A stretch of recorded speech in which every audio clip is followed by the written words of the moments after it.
মাঝারি আকৃতির আবদ্ধ রুমে তখনও বেজে চলছে Hungarian suicide song the gloomy Sunday.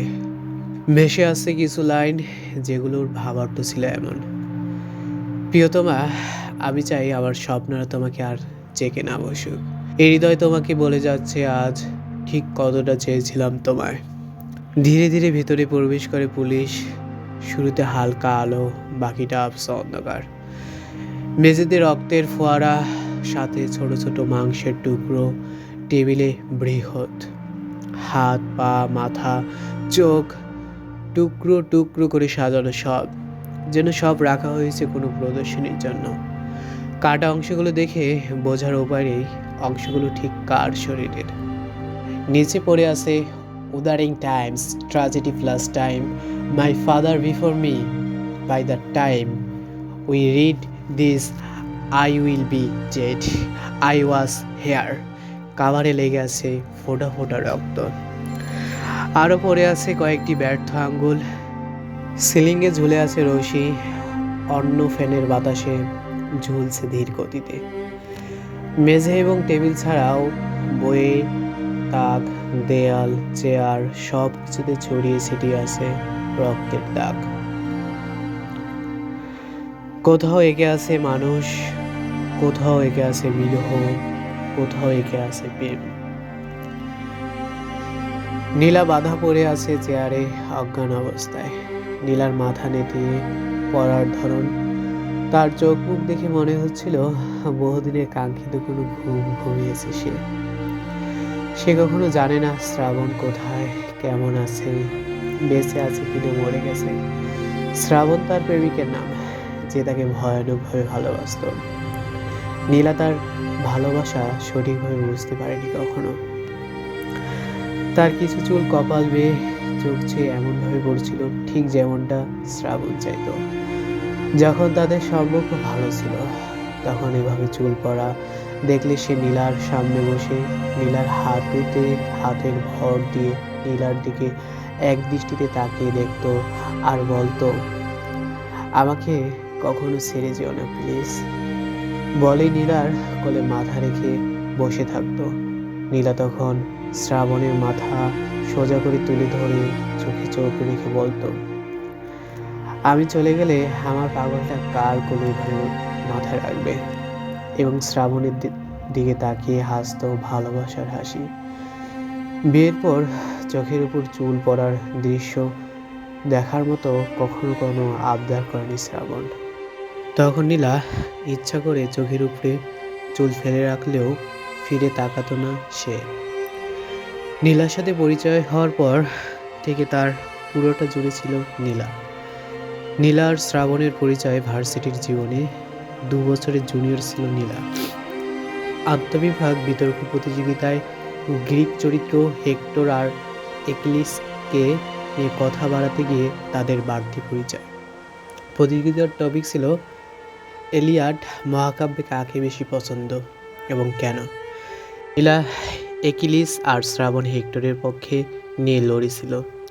প্রথম দিকে অনেক এগিয়ে থাকলেও পরে চুপসে গেল শ্রাবণ, কারণ তখন তার পুরো মনোযোগ ছিল নীলার চোখের বেয়ে চুল পড়ার ওপর, নীলার কণ্ঠের ওপর, নীলার হাসি এবং নীলার খোলা চুলের ওপর। চুপসে যাওয়ার পর বিতর্কে হেরে গেলেও পরে লাভই হয়েছিল শ্রাবণের, কারণ তার হঠাৎ চুপসে পড়া নজরে পড়েছিল নীলার।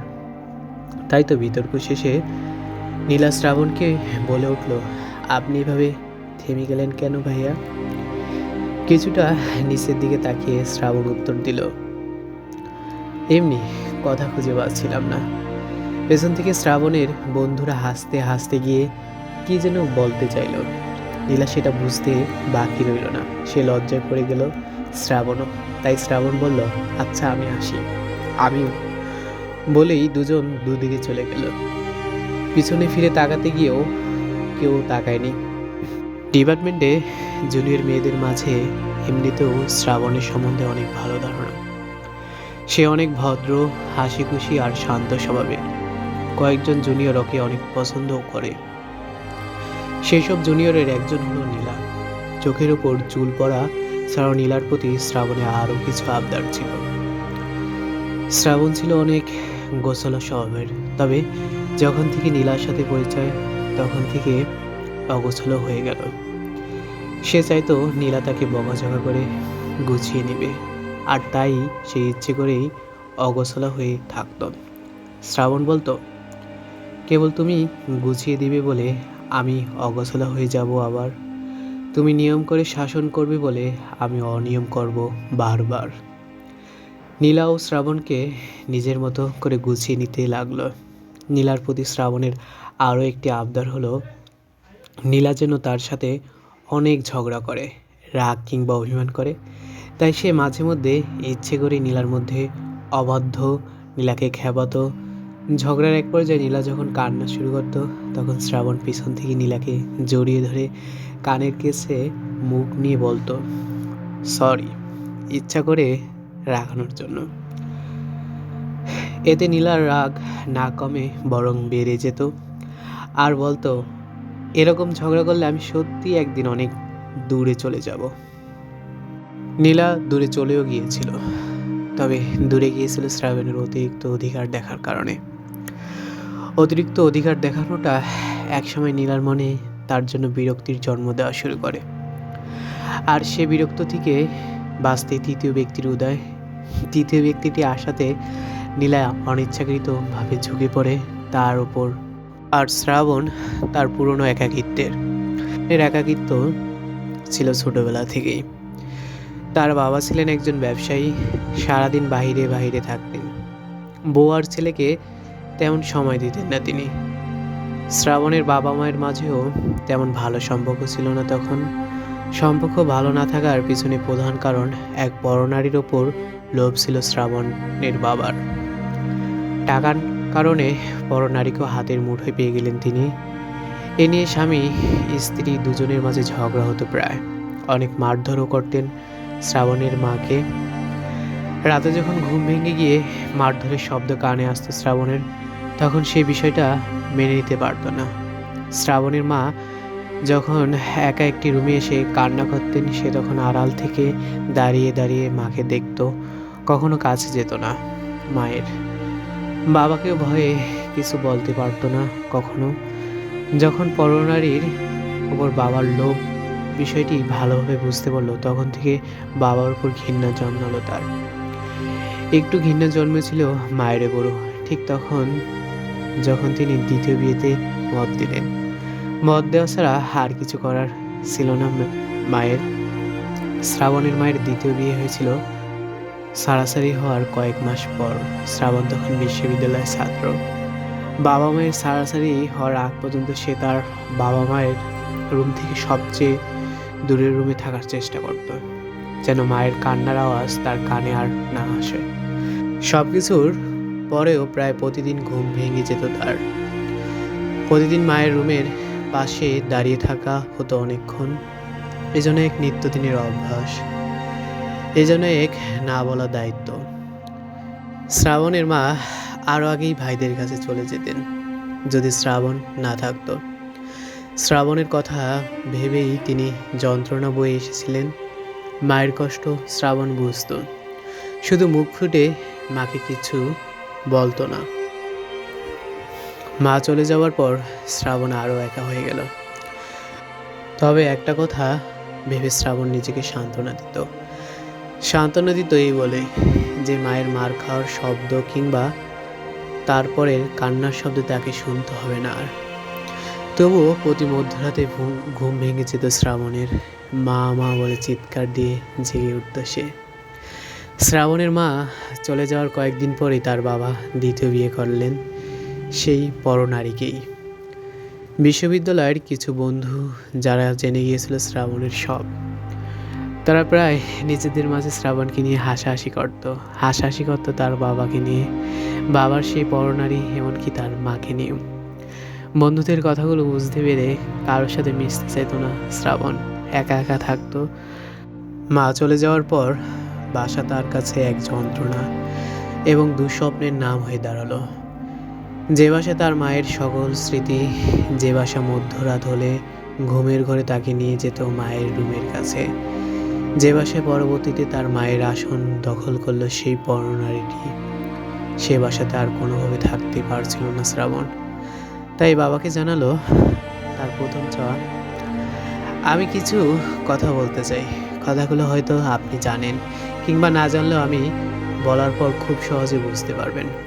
কথাগুলোর কারণ, এ বাসায় থাকতে আমার একটু ভালো লাগছে না আর, এবং কেন লাগছে না তা আপনি খুব ভালো করে জানেন। আশা করি কিছু বলতে হবে না এই বিষয়ে।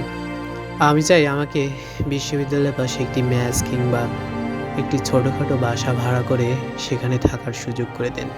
এতে আমি অনেক উপকৃত হব। সব কিছুর পরেও বাবাও ছেলের কষ্ট বুঝতো, তাই ছেলের কথা মতো এক 5 তলা দালানের চিলেকোঠার ঘর ভাড়া করে দিলেন। ব্যাংকে অ্যাকাউন্ট খুলে দিলেন, নিয়ম করে প্রতি মাসে টাকা পাঠাতেন তিনি। চিলেকোঠার ঘরটি খুব পছন্দ হলো শ্রাবণের। নিজের মতো করে একা একি থাকতে চাইতো বলেই ঘরটি তার খুব বেশি পছন্দের। ঘরটি পছন্দ হওয়ার আরও বড় দুটি কারণ হলো, তার আর আগের ঘরে অনেক বেশি অন্ধকার ছিল, আলো আসতো না তেমন। আর চিলেকোঠার ঘরটিতে অন্ধকারের পাশাপাশি মাঝে মাঝে কিছু কিছু আলো আসতো। এবং এ ঘরের মায়ের কান্নার জন্য আলাদা কোনো রুম বরাদ্দ ছিল না। মায়ের বিয়ের পর মাকে বলা তার প্রথম প্রশ্নটি ছিল, আপনাকে এত করে বললাম তারপরও বিয়েটা করলেন, এই বিয়েটা না করলে হতো না? কথার জবাব হিসেবে সেদিন মা কোনো উত্তর দেননি শ্রাবণকে, চুপ করেই ছিলেন।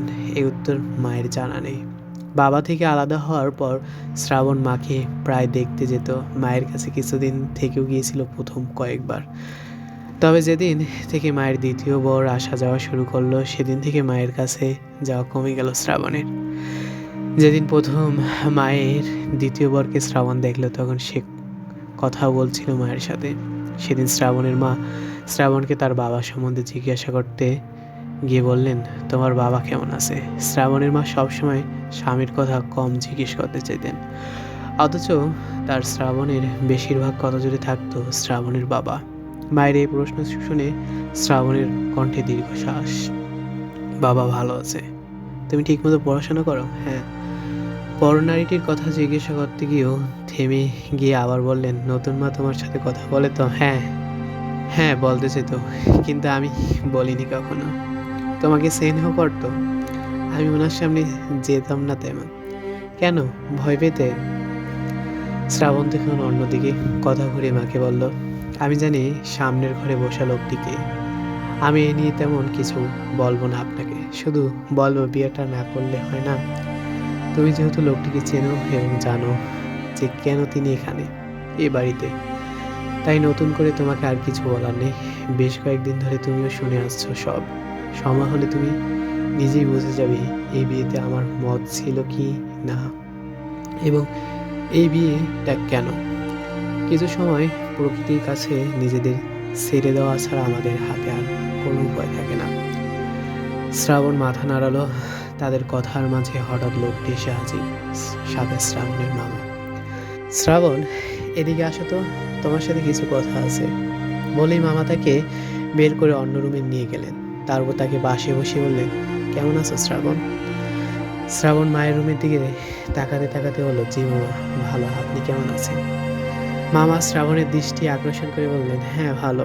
তারপর শ্রাবণ নিচের দিকে তাকিয়ে জিজ্ঞেস করলো, মায়ের বিয়েটা দেওয়া কি খুব দরকার?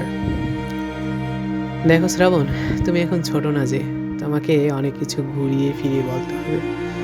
তুমিও সব বুঝো আমরা কেন এসব করেছি, কেন তোমার মায়ের দ্বিতীয় বিয়ে, কেন তোমার দ্বিতীয় বাবা, সব বুঝো।